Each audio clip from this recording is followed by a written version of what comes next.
तर hello guys, नमस्कार. मी म्हणजे स्वागत करतो तुमचं नवीन एका व्हिडिओमध्ये. तर मी आज आलो होतो शेतात.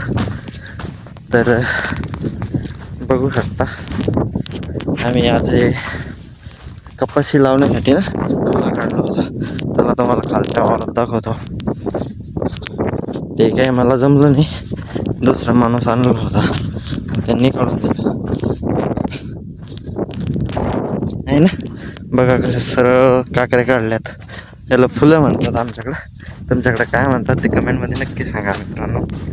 तर बाकी आज मी हॉस्पिटल सोडून तुम्ही विचार करसाल आज इकडं शेतात कुठं. तर मी काल इकडं आलो होतो गावाकडं तेच पेरणीसाठीच, आणि थोडं वडिलाला पण लागलं होतं, त्यासाठी आलो होतो मित्रांनो गावाकडं. तर बाकी तुम्हाला कसं वाटलं ते कमेंटमध्ये नक्की सांगा. चला भेटूया असंच एखाद्या नवीन ब्लॉगमध्ये. तोपर्यंत बाय, टेक केअर.